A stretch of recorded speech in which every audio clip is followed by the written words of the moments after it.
DJ LeRoy. Night Watchman. How you doing, buddy? I'm good. Welcome to Black History Month. Yes, indeed. Yes, indeed. Now, of course, Night Watchman, you're not going to make it one of these jokes, which I've heard timeless times, okay, about it being the shortest month. You're not going to say No, anything. actually, that's just historically incorrect, and in fact, and it's factually inaccurate.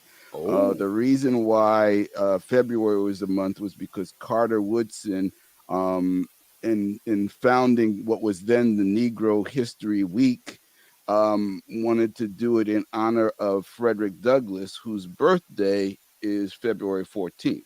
Now, more history is that his actual birthday is not February 14th, but he didn't know his actual birthday. So he chose February 14th because of the love he had from his mother, who was a slave, and really gave him the values that allowed him to exceed beyond his wildest explanation. So there's a little, not right off the bat, Black History Minute from Soul Lounge Primetime. Well, thank you, Night Watchman. You know what? Right. I want to also continue this because when we had some of these guests on before, we talked about the fact that, remember, America's true art form, jazz. Absolutely. And where does it live? It lives in Harlem. So we definitely have to have a follow-up in terms of how they've been living now that Mr. COVID is still around. Okay? Right. So go ahead. Would you like to bring out the guests? No, I'll bring them out. You introduce them. That's how this works. Okay. First, is someone I really consider a friend. We kind of hit it off like right off the bat. And remember, the only group I knew coming from Staten Island was Wu-Tang Clan. But you told me that there are others besides Wu-Tang Clan that actually inhabit, of course, Staten Island. That, of course, is the executive director, Tracy Hyter-Suffern of the National Jazz Museum in Harlem. How are you, my dear? Welcome, Tracy. Good evening. Good evening to you both. Yes, there's more coming out of Staten Island than Wu-Tang. All praises to Wu-Tang. But yes, and as a throwback to your Black History Month moment, thank you very much. I will say that every day is Black History Day. And there are Black people in the future and all that good stuff. Wow. Absolutely. In fact, I'm advocating for March to be Black Futures Month.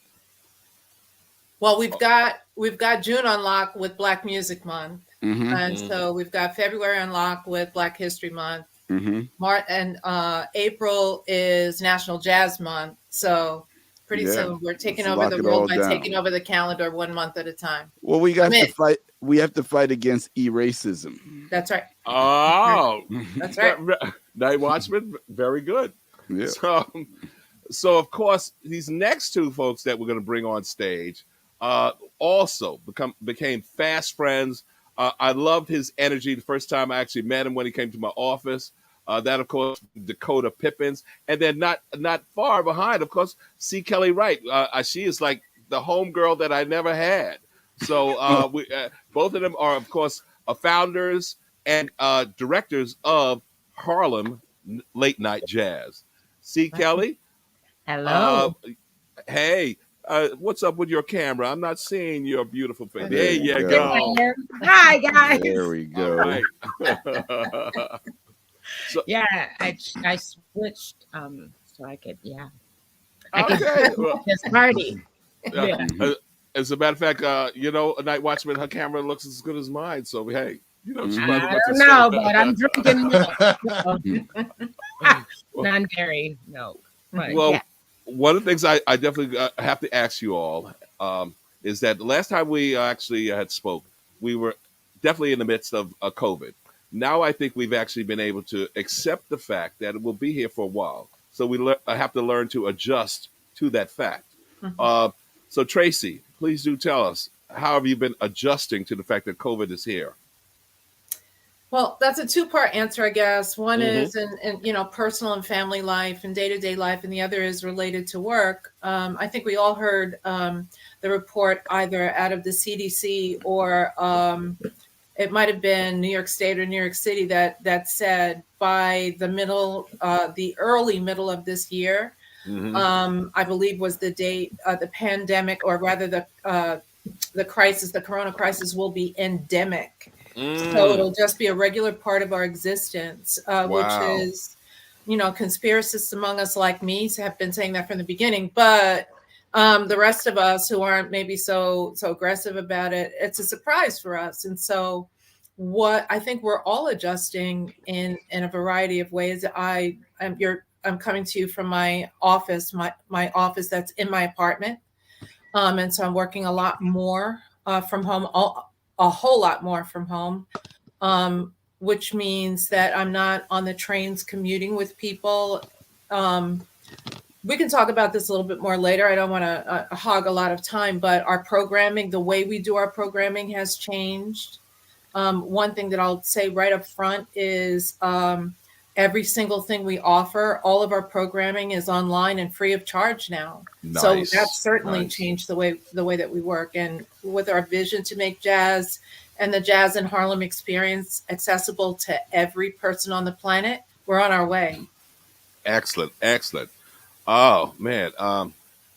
C. Kelly, you have to tell us about Harlem Late Night Jazz and some of the adjustments you have been had to make. Well, yeah.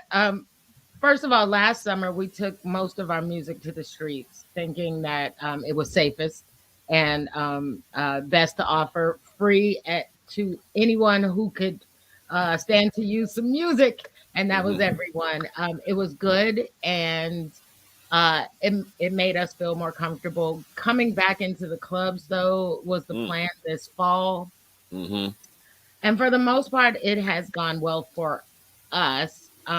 We have adopted the vaccination checks and the temperature checks and contact tracing, just to try to keep some idea of who we're having experience the music and who we're bringing together. So far, it's been good for us. We did have to cancel one event. It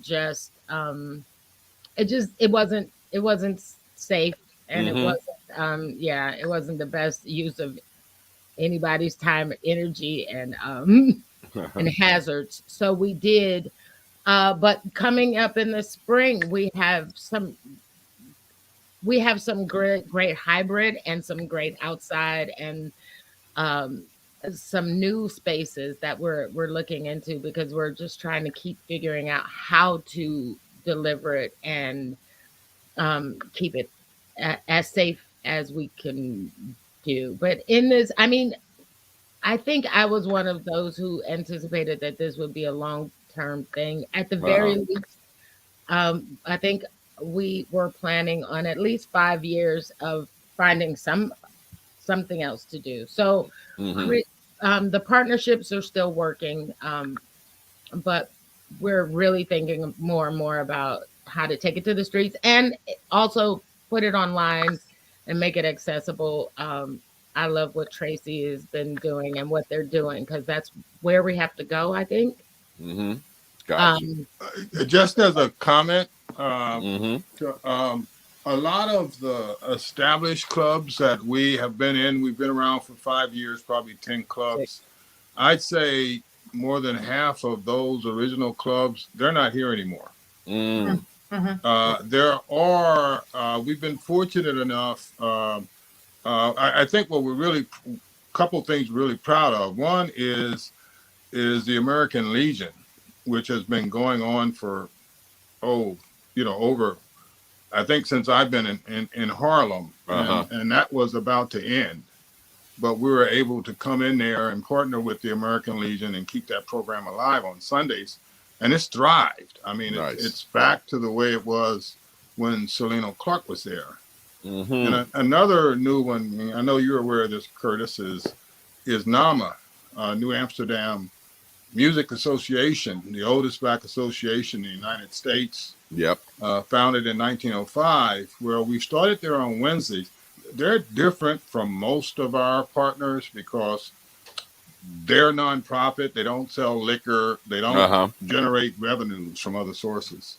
So in the case of NAMA, we pick up the entire cost of the band, which we normally share with the, but the program we have is so outstanding And we have on Wednesdays, we're on Wednesdays 8 to 12, and we're alternating between a quintet with Celine Washington and Frank Lacey and Ronnie Barrage, Yoyoy, and either India Owens. Sometimes the bassist changes, and then they alternate with Ray Blue and Oregon Monk and Russell Carter, and it's a great program. So I just wanted to jump in and say, oh yes, and Patrick's Place. Patrick's Place. Where's that?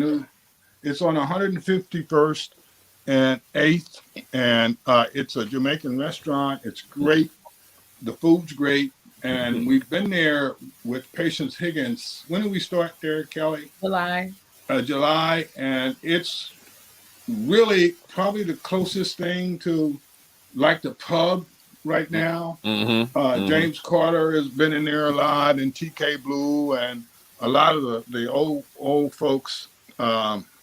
So we feel like those are the pluses. Gotcha.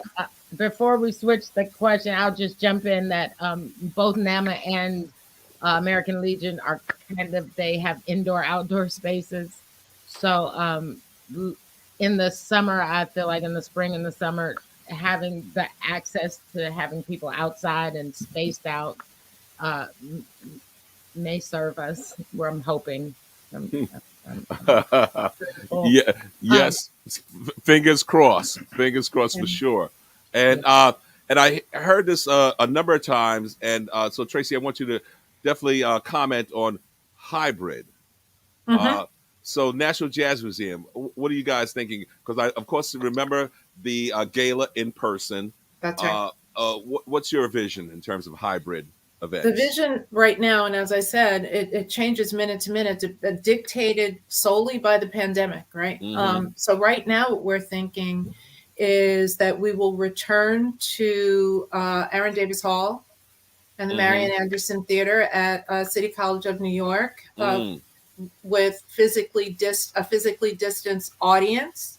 Okay. And we will simultaneously stream our programming. We're also thinking about, and these are all just thoughts at this point, we're also thinking about not hosting the traditional VIP reception that sort of crams everybody into one room. And we're trying to figure out, in many ways, that's the most important part of our gala, because our sponsors and our friends and community members have an opportunity to network and to see each other. Correct. And when they normally wouldn't. So we're trying to navigate around those things. But the truth is that we are figuring it out as we go. It would be great if we could figure out how to use the outdoor space in front of Aaron Davis Hall. Oh, yeah. That lawn space. Yeah. We're a small nonprofit. So once we make a decision like that, the decision then becomes, well, how do we pay for that? I will say that City College has been very kind and very generous to us. They're one of our partners. Right. And so they've invited us to come and use Aaron Davis Hall as a partner. So free of charge. It's been wonderful. We had to cancel that last year, of course, and we were 100% streamed, and parts of what we did was pre-recorded. So we're figuring it out.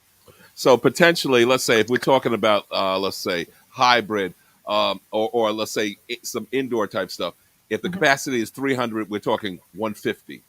The capacity of the Marian Anderson is it's a little over 600. So we're probably talking about, maybe 400, maybe 300. Gotcha. It depends. It depends.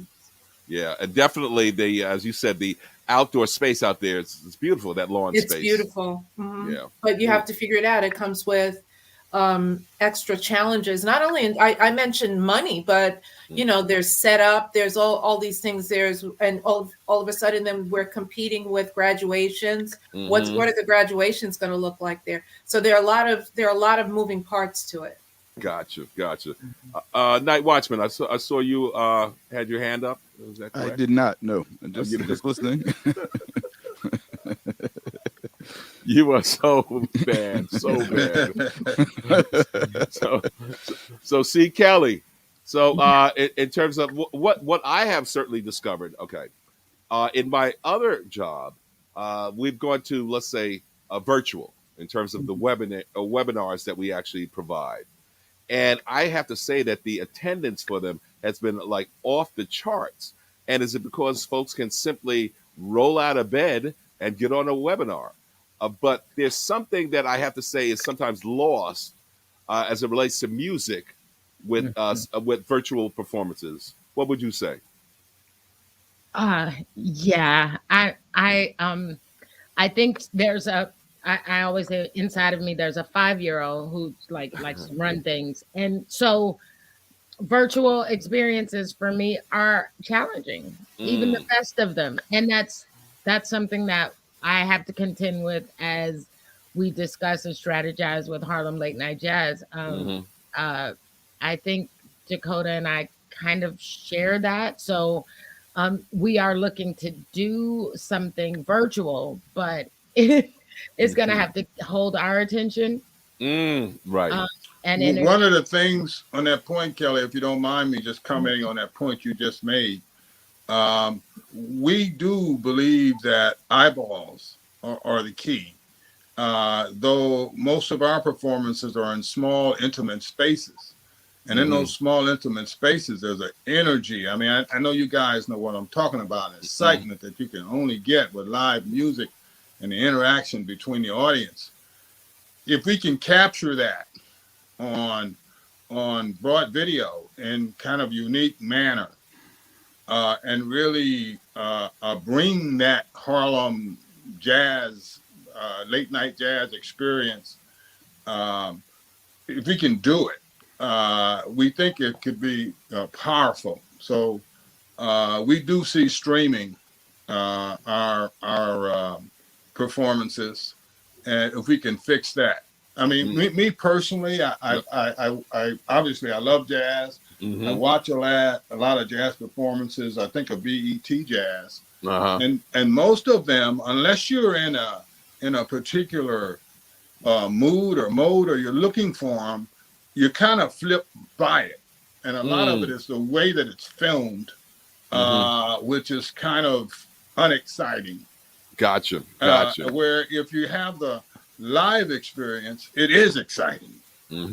So it's a challenge, and but we're trying to figure it out. So I'm sorry.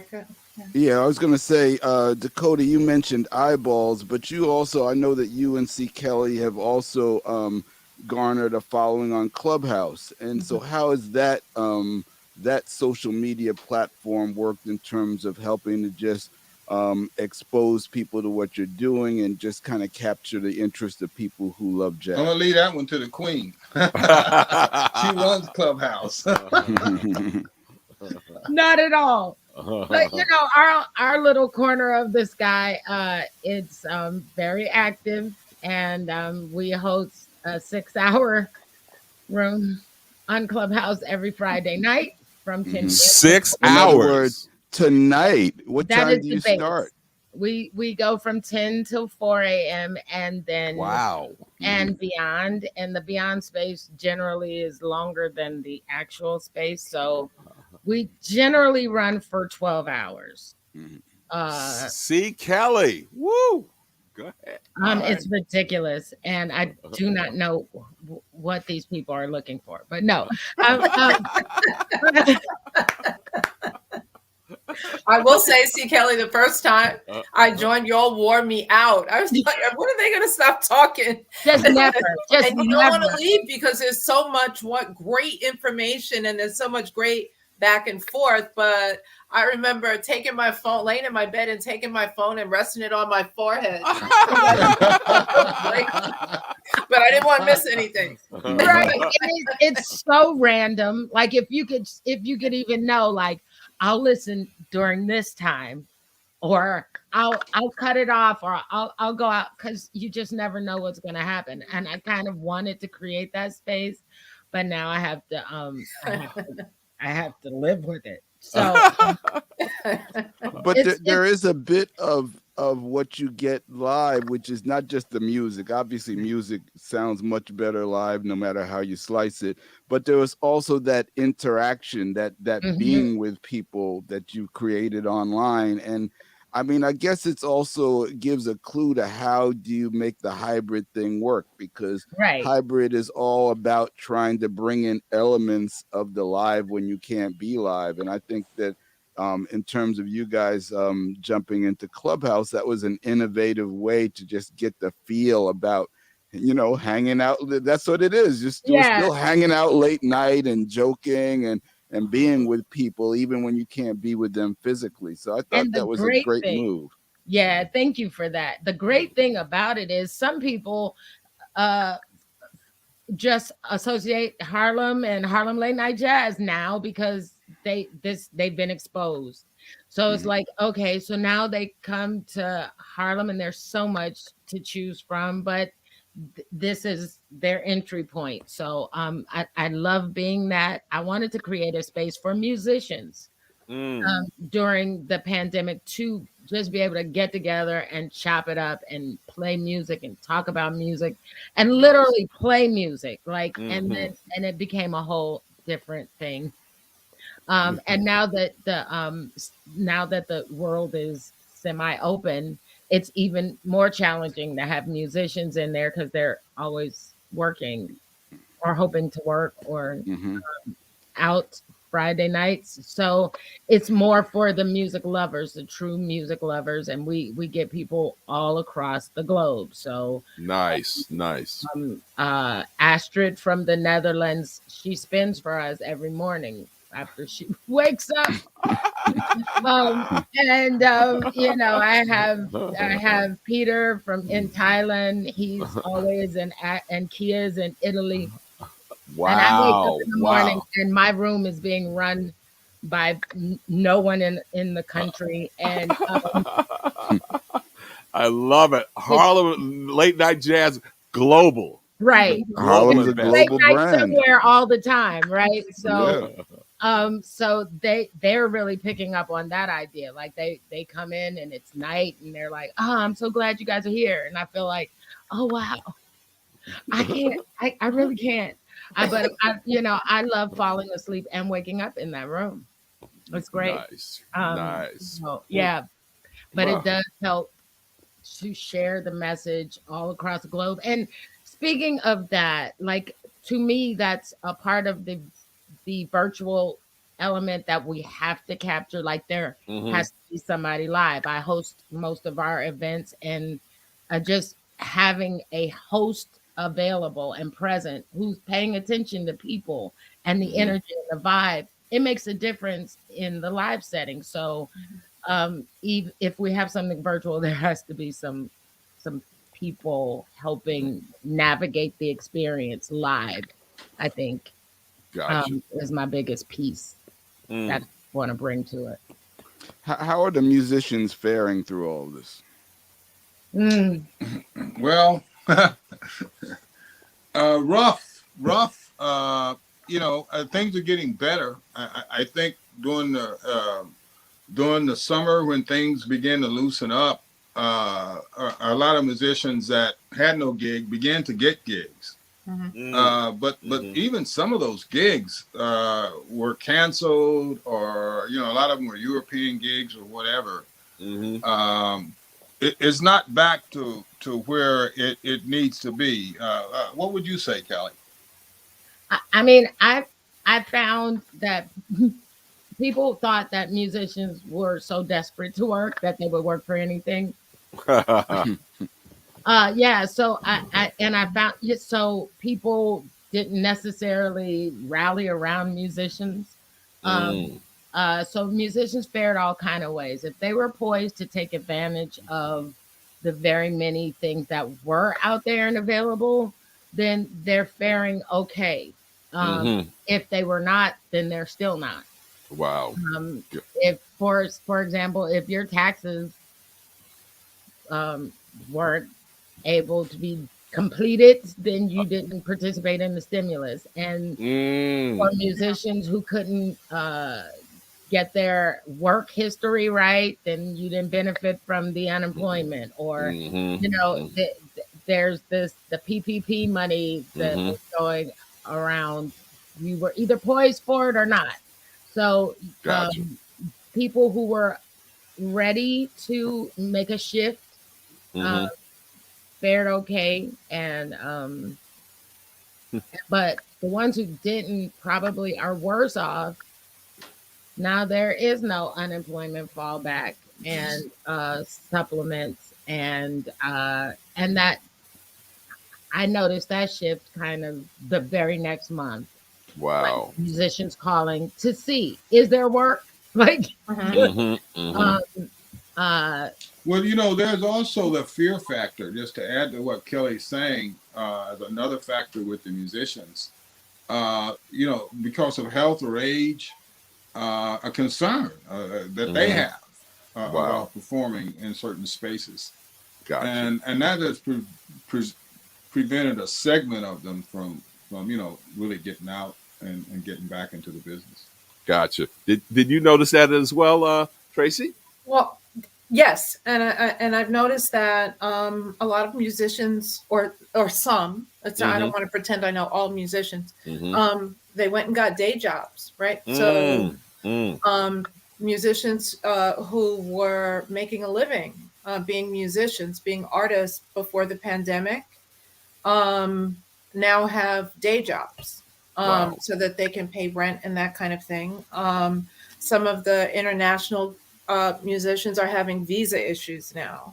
So there are a lot of different variables that are happening.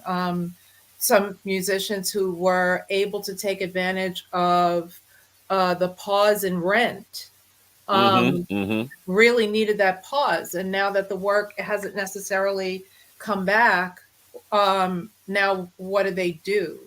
Right. I do want to talk. I want to give a plug to the museum here and say right at the beginning of the pandemic, the staff gathered and said, look, our commitment is to keeping artists working. And I know that I've said that before, here in this space before, because I say it all the time.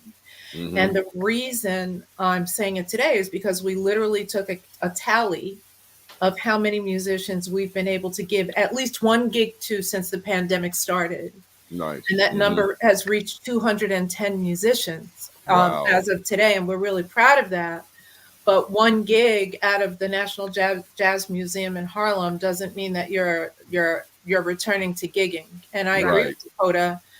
There are health concerns, especially in some of the smaller spaces.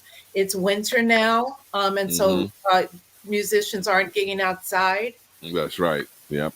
So there are a lot of variables that are affecting income and health. A lot of artists didn't have health insurance before. And to repeat what C. Kelly said, if they weren't poised to get paperwork together, or the older musicians were really frustrated by the technology, and couldn't and needed help to navigate some of the portals, and sometimes that was successful, sometimes it wasn't. So we've seen a lot of it. Yeah, everything that all of us have said, all of it is true. All of it, even the things that might sound contradictory, all of it is true. Yeah. Wow. One of the things I remember, Tracy, that it was beautiful was a real kind of like a intimate setting with a jazz artist. In this case, it was a talk back with, let's say, Valerie Simpson. Do you have those type of experiences anymore at the museum? That was a particular Christian McBride, who is our artistic director with John Batiste, brought his radio show, The Lowdown, Conversations with Christian, to the Jazz Museum. He had been recording it in a studio at Sirius, and then said, well, wait a minute, why am I not bringing it here and allowing an audience to be a part of that? And that particular conversation with Valerie Simpson was a part of that. Ron Carter, Regina Carter, John Patitucci, Vince Herring.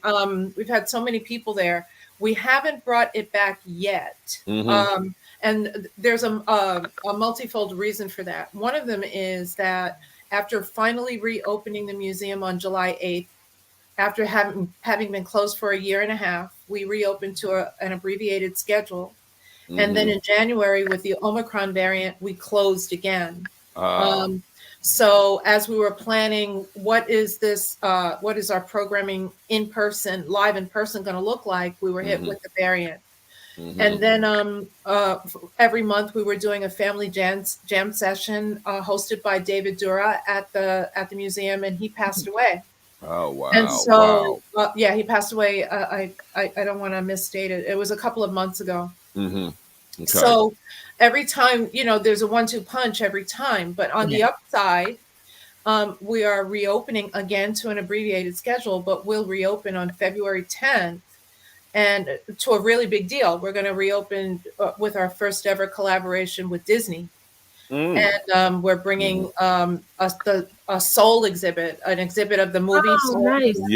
Yes. And so very nice. Disney asked us for permission to turn the museum into the Half Note Club that is portrayed in the film. I haven't seen it yet. I can't wait to see it. But that exhibit will be up until March 31st. And I say that now, not only to give it a plug, but I know that Dakota and C. Kelly and I have been like ships passing in the night as we try to collaborate. And so this offers a really good opportunity for a space. And I know that all of us really believe that we're our brother's keeper. Harlem really is a village. Yes. And it's a village that extends beyond the geographic boundaries of Harlem. And so one of the things we've done is we've gone out and we've said, we've gone into businesses and said, would you like live music? If they had a backyard or a patio, and if they said yes, the thing was, listen, we have funding for this, and our commitment is to extend Harlem to every corner of the city. We'll bring you everything. All you got to do is give us a space. And that has been really helpful to some local businesses, even as far flung as out here in Staten Island, where I am, on the other side of the world. But this is on the positive side. It's a real opportunity to employ musicians and to collaborate with each other. God, that's great. Definitely very nice. I guess okay. So Dakota, I think you mentioned, and C. Kelly, you too, in terms of finding willing and able venues for the craft, for the art. How has that been? Well, let me talk about that. Go ahead. Because it's a chance to segue into something I'm going to ask, Kelly to cover. As I mentioned, about half or so of the venues we've been in are closed, but there are some new ones. Okay. And we've identified a couple new venues. One is called The Porch. It's on 147th and St. Nicholas. Oh, okay. And we started. We're supposed to start in March, like Tracy mentioned. We took a hiatus at a couple of our venues in February because we stopped in January and we're going to stay out of February because of Omicron. Even though we had a couple of venues that wanted to keep going and we stayed with them. But we were supposed to start in March, but they wanted to open in February. So we booked their bands for this month, every Thursday, 8 to 12. We had Saline Washington and the crew yesterday. And in March, we're going to start a schedule there every Thursday. Okay. And we found another venue, beautiful venue. It hasn't opened yet. So, I don't want to jump out in front, where we think in March, it's a great jazz venue that we anticipate some new programming, maybe going back to some of our goals for when we got started. And beyond that, we anticipate, we've probably been in, Kelly would know the number better, 10 to 12 clubs in West Harlem, CB9, and we're hoping we can identify another 2. I want to know the process. How do you guys identify these spots? Are you like the walking salesman on the street with your this is what we're gonna do. We're gonna hit up this one. This looks want some like jazz? Got some yeah. jazz. Pretty I much. think about half of them, they reach out to Kelly. Oh, But we go up and down. I mean, one night we just went up and down Broadway, and we got a grant from West Harlem Development Corporation. Oh, yes. And one of our objectives there is to keep the music alive in West Harlem. I mean, we share all the objectives that Tracy mentioned. Mhm. So we actually, went visited a number of them and talked to a number of people, and we were told about clubs by musicians. So it's kind of a more of an art than a science. One of the things that we've learned, though, what we know is the key to success is that the venue has to be really committed to music. Gotcha. When we first got in it, we would bring everything there. We brought drum sets. We've done everything to encourage the venue. But what we've discovered is no venue makes it on one night. if they're not, well managed and they don't have a real commitment to music, enough to invest in the sound system and do some of the things that we think are necessary for quality products. So that's kind of what we're looking for. And out of this pandemic, there are some new people starting to come in, and hopefully, that's going to expand. Gotcha. Yeah. Is that what you've seen, C. Kelly? Yeah, you'd be surprised though. As before shingles go up, before the paper comes out of the windows, most of these venues have been approached by half dozen people. Wow. Oh yeah, you do music too. It's a lot. It's for, in the most cases, it's an individual artist. Like, hey, we have music. I have a band. I'd like to come bring some music. And that's great. I think the way we're different is because we offer support and resources, and really it's not our gig. Even though I'm a performer and I have two bands, not one. But I'm never coming in about that. I mean, I wouldn't want to work that hard. I don't. Right. But we do want to deal with venues that do want to have music.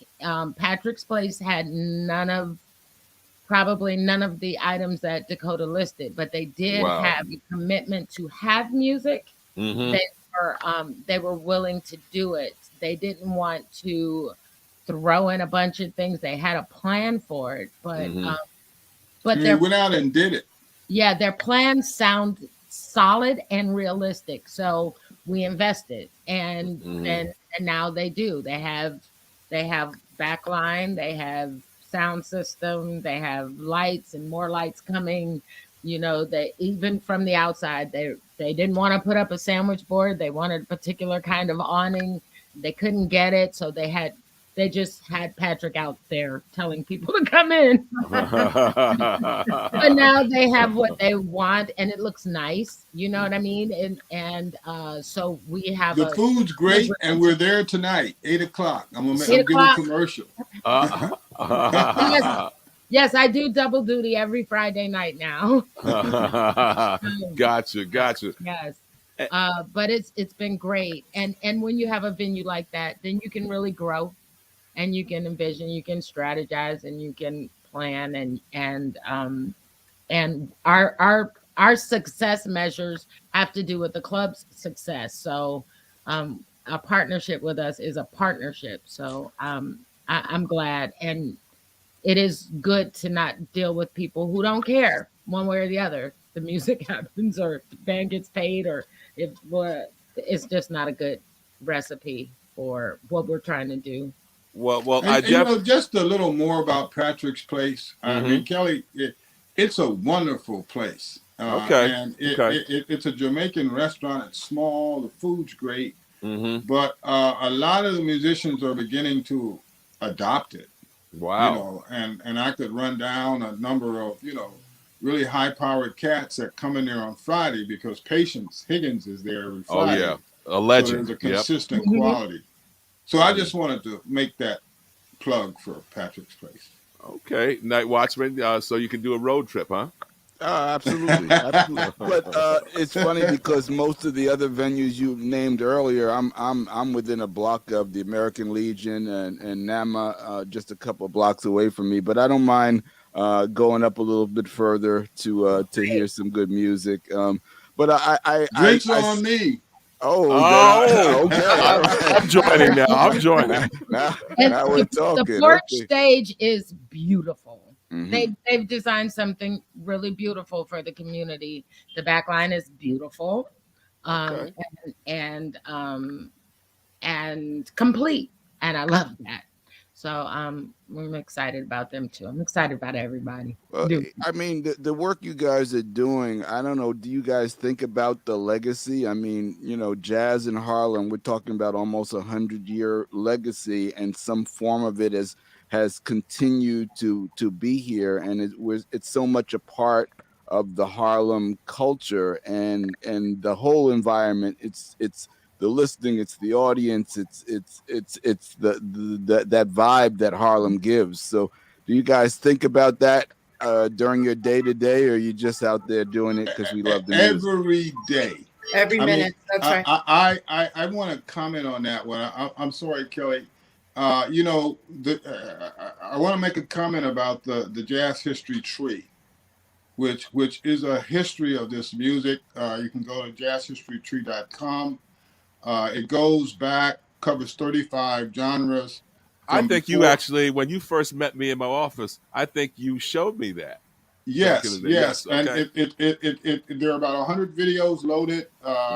It covers 34 genres of music from before 1619 up to today. Wow. And there are about 500 to 800 words written about each genre that I wrote. And I don't want to get out in front of myself. We're working on a docuseries based upon this. And but the reason that I raised that is that when you look back and you study this music over 1,000 years, focusing on maybe the last 400 or so, 500, and you look at the conditions under which these genres emerged, whether it was boogie woogie in 1870 or hip hop in 1980, they're always the same. The conditions were whenever enough Black people got together so that they could create, perform, and enjoy the music for themselves without concern about what the external world felt. That's when these genres exploded and were created. Got it. And that's why places like the pub and the places that we're supporting now are so important. And James Carter and John Batiste, all these people, so I'm probably preaching to the choir, but I wanted to emphasize why what we do, we believe is so important. Absolutely. Tracy, you know what I was thinking, and I thought I heard in the community that the Jazz Museum was also going to be doing an event based on Art Kane's iconic photograph, or his son. Were you guys involved in that? We were, and that was before the pandemic. I will say that because of the Disney exhibit that's coming up, the music as it existed from hold it, back up for a second. Tell me about the Disney exhibit. Well, I mentioned that before, and that is that Disney asked us to collaborate with them to celebrate the Soul movie. I apologize. No, it's okay. For some reason, I heard Dizzy, and I'm thinking Gillespie. No, Disney. Thank you. Disney, Pixar, Animation Studios. Gotcha. Okay. The mouse. The mouse. we to install that exhibit, we completely dismantled approximately 2/3 of the museum to convert it into the Half Note Club, and part of that is the small piece of the museum that spoke to that famous Arcane photograph. Yes, that is been nicknamed "A Great Day in Harlem." That's not the real name of it. Right. And so we've taken that down. You can buy the book. Okay. You can buy that in our gift shop. Okay. And when we reinstall a permanent exhibit at the museum in September, I'm sure that will be a part of it. And speaking of which, now I know, and you may reveal it here or not, but at one point the National Jazz Museum, we're looking at another permanent home. Is that still on the table? That was before my time, and but we are beginning that search again. Our commitment is to staying in Harlem.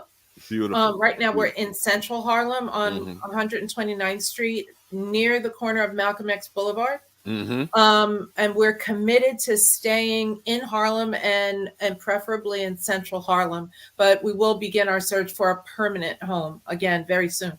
Beautiful, beautiful. C. Kelly, what you got going on there? What do I have going on? Yes, because like I said, you're going to be live and in effect this evening, huh?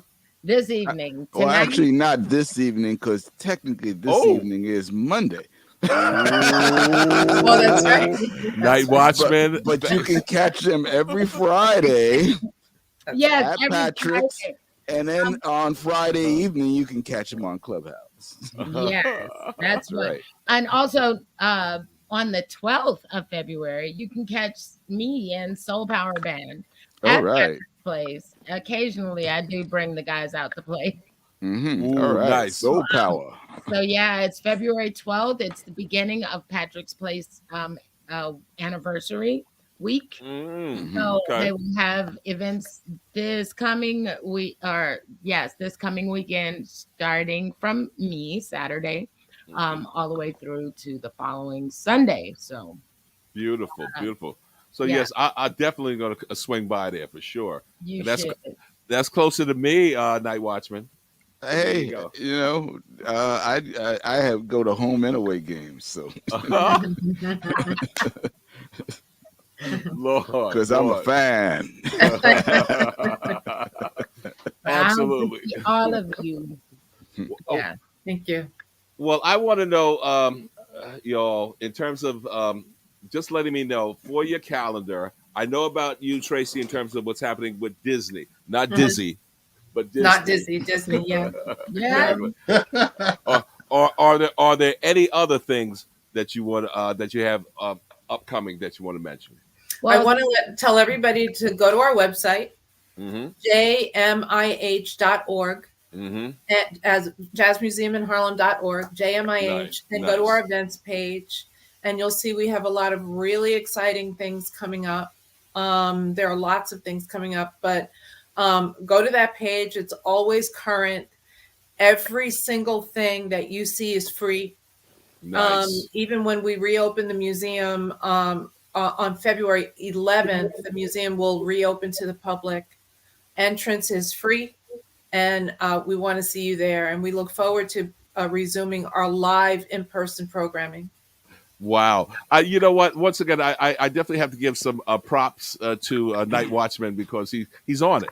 He's on it. I saw that thing with the Jazz Museum. That was quite nice. So and I'm assuming that you're going to do the same when Harlem Late Night Jazz speaks about what they have going on. Right? That's why I call him the Watchman. That's right. That's it. So what does the year look like for you guys? Tell us. Well, we're going to continue with our programming of our partner venues, which currently are American Legion and Patrick's Place and NAMA. We will add back the Harlem Shake venues and Uptown Night Market, which starts in April. Yes. I'm looking forward to that. Oh, yes. We will be running and have music for you guys every month through November. So that is something really exciting. We have some new partner venues and some ones to look out for. So if you go to our website, harlemlatenightjazz.org, you can visit our events page as well. And we list our own partnered events and endorsed events. So if there's something not going on that we're producing, we endorse things that we really think are good value and good benefit to the community. So you can get live music 7 days a week at Harlem Late Night Jazz.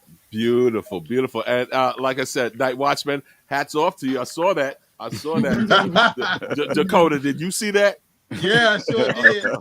Hey, can I add a couple things? Yes, you can. To what Kelly just said. First, we're expanding that with the Uptown Night Market starting in April, and we really are grateful for that relationship. So I want to tip our hat to Marco Shalma.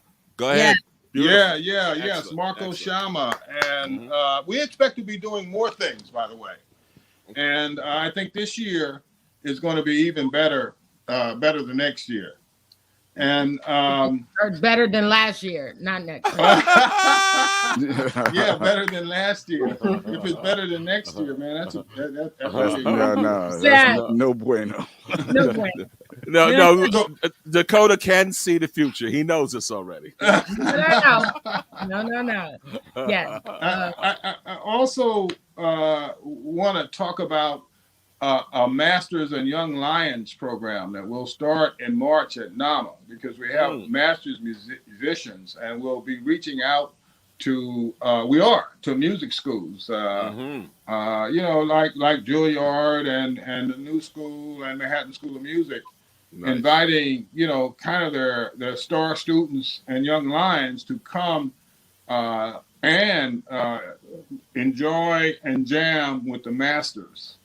And nice. So we anticipate getting that launched in March. So I just wanted to make sure we threw out that. And one more thing, Kelly, the Go West outdoor festival. We're planning an outdoor festival in May over by the river. Oh, so nice. Those were just some points I wanted to. Where at? Are we talking around 12th Avenue? That's where we want. I'm working with City Parks right now. Okay. I really would like to do it in that space. Yeah, over there by Columbia University. Yep. On the water there. Oh, perfect. That would have been one of the things to look out for, because. Oh, okay. See, I'm sorry. I was supposed to keep my mouth shut. Sorry, artistic director. All right. Absolutely. Oh man. Well, one of the things I guess, and this is for you, Tracy. Now, and I heard them in terms of doing maybe a little relationship, let's say, with educational institution. What about the National Jazz Museum in any public schools? Any thoughts? Yeah. I'm so happy with the work we've been doing in public schools. We, before the pandemic, had so many schools coming into the museum all the time. And the blessing of that was, for a lot of those kids, K through 12th grade, it was the first time they'd ever heard jazz, or at least identified it as jazz. For some of them, for many of them, it was the first time they'd even ever left their own boroughs and ventured into Harlem. And of course, the pandemic put a stop to that. But thanks to some work that we've continued to do with funding from some very generous partners, and with some funding from the New York City Council Coalition of Theaters of Color, for the past 3 years have been designing programming to take into the schools. So bringing the mountain to Muhammad is what we're doing. And so we're creating, it's a combination of recorded and live presentations. We bring live teaching artists or offer them digitally into school assemblies. And reach out to as many young students as we can at one time. And the good news about this programming is that it lives forever. It's digital, it's recorded, so it lives forever. And the goal is to make it available to any school that wants it, not just in New York City, but in the world. So, and again, free of charge. So that's what we continue to work on, and what we produced for the past 3 years, but even before that, as part of our regular programming. And we have had the pleasure of working with the fantastic Sekou McMiller, who is a world-renowned choreographer, dancer, music educator, who is working with us to create these. Beautiful, beautiful. So, Night Watchman, we're about to take him home. But I guess go ahead. We got time for everybody to, if they have any last parting words or anything they'd like to share, we can do that. Absolutely. Okay. I just wanted to, on Tracy, that's an exciting program you guys are working on. Thank you. And education is an important part of what we want to do. And I don't know whether or not you've had a chance to look at the Jazz History Tree, but one of our objectives there are K through 12 and collegiate, so I just want to plant that seed, because I think what you're doing is so important. Believe me, received, planted. Nice. Thank you. C. Kelly, some last remarks? Visit our website, harlemlatenightjazz.org, and join the mission. Show up. It means so much to the musicians. It really does. And they have been pouring into us for our lives. So when you get the opportunity to pour back, do it. That's nice. Tracy, take us out.